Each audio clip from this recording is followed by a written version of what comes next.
Assalamualaikum warahmatullahi wabarakatuh. Hai semua, perkenalkan nama saya Hasya Fitriani Alia Yasfa dari Prodi MPI. Video ini untuk memenuhi tugas UAS Matkul Ulumul Hadis dengan tema ciri-ciri hadis maudhu.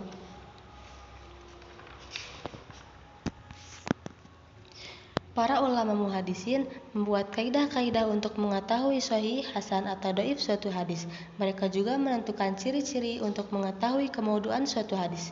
Kemauduan suatu hadis dapat dilihat pada ciri-ciri yang terdapat pada sanad dan matan. Adapun ciri-ciri yang terdapat pada sanad, yang pertama, rawi tersebut terkenal berdusta atau seorang pendusta dan tidak ada seorang rawi yang terpercaya yang meriwayatkan hadis dari dia. Yang kedua, pengakuan dari si pembuat sendiri, seperti pengakuan seorang guru tasawuf ketika ditanya oleh Ibnu Ismail tentang keutamaan ayat-ayat Al-Quran, yang serentak menjawab, tidak seorang pun yang meriwayatkan hadis kepadaku, akan tetapi serentak kami melihat manusia sama membenci Al-Quran. Kami ciptakan untuk mereka hadis ini tentang keutamaan ayat-ayat Al-Quran agar mereka menaruh perhatian untuk mencintai Al-Quran. Kemudian yang ketiga, kenyataan sejarah mereka tidak mungkin bertemu. Misalnya ada pengakuan dari seorang rawi bahwa ia menerima hadis dari seorang guru padahal ia tidak pernah bertemu dengan guru tersebut atau ia lahir sesudah guru tersebut meninggal. Misalnya ketika Ma'mun Ibnu Ahmad As-Sarawi mengakui bahwa ia menerima hadis dari Hisyam Ibnu Amr kepada Ibnu Hibban. Maka Ibnu Hibban bertanya, "Kapan kau pergi ke Syam?"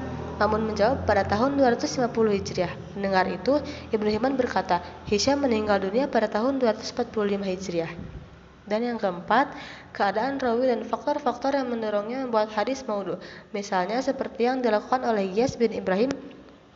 Kala itu ia berkunjung ke rumah Al-Mahdi yang sedang bermain dengan burung merpati, yang berkata, "La sabqa illa fi naslin au hufin au harifin au zinahin."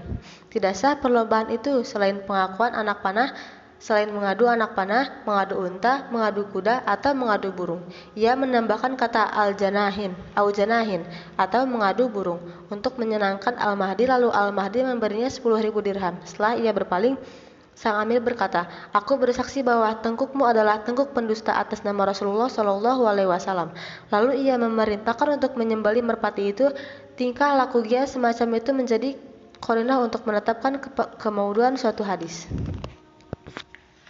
Dan adapun ciri-ciri yang terdapat pada matan, yang pertama, keburukan susunan lafaznya. Ciri-ciri ini akan diketahui setelah kita mendalami ilmu bayan. Dengan mendalami ilmu bayan ini, kita akan merasakan susunan kata, makna, mana yang mungkin keluar dari mulut Nabi Shallallahu Alaihi Wasallam dan mana yang tidak mungkin keluar dari mulut Nabi Shallallahu Alaihi Wasallam. Kemudian yang kedua, kerusakan maknanya. Karena berlawanan dengan akal sehat, seperti hadis inna safinata nuhin taqas bil baiti sab'an aw sallas bil maqami raqataini. Dan adapun hadis yang karena bertentangan dengan ilmu kedokteran, seperti hadis ini al-badinjanu shifaun min kulli syai'in, buah terong itu penawar bagi segala penyakit.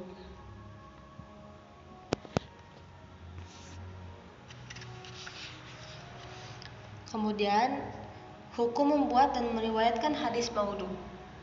Umat Islam telah sepakat bahwa hukum membuat dan meriwayatkan hadis maudhu dengan sengaja adalah haram. Haram secara mutlak bagi mereka yang sudah mengetahui hadis itu palsu. Adapun bagi mereka yang meriwayatkan dengan tujuan memberitahu kepada orang bahwa hadis ini adalah palsu atau menerangkan sesudah meriwayatkan atau membacakannya, tidak ada dosa atasnya. Mereka yang tidak tahu sama sekali kemudian meriwayatkannya atau mereka mengamalkan makna hadis tersebut karena tidak tahu, tidak ada dosa atasnya. Akan tetapi, sesudah mendapatkan penjelasan bahwa riwayat atau hadis yang dia ceritakan atau amalkan itu adalah hadis palsu, hendaklah segera dia tinggalkannya. Kalau tetap dia amalkan sedangkan dari jalan atau sanad lain tidak ada sama sekali, hukumnya tidak boleh. Dan yang terakhir, ada kitab-kitab yang memuat hadis maudhu. Yang pertama ada kitab Al-Maudhu Al-Kubra karya Ibnu Al-Jauzi, ulama yang paling awal menulis dalam ilmu ini. Yang kedua, Al-Ali Al-Masnu'ah fi Al-Ahadis Al-Maudu'ah karya As-Suyuti, ringkasan Ibnu Al-Jauzi dengan beberapa tambahan. Kemudian yang ketiga, Tanzihu Asy-Syari'ah Al-Marfu'ah an Al-Ahadis Asy-Syani'ah Al-Maudu'ah karya Ibnu Iraq Al-Kitani.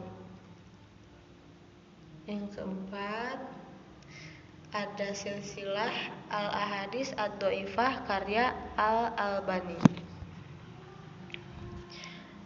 Sekian dari saya. Wal akhir, wassalamualaikum warahmatullahi wabarakatuh.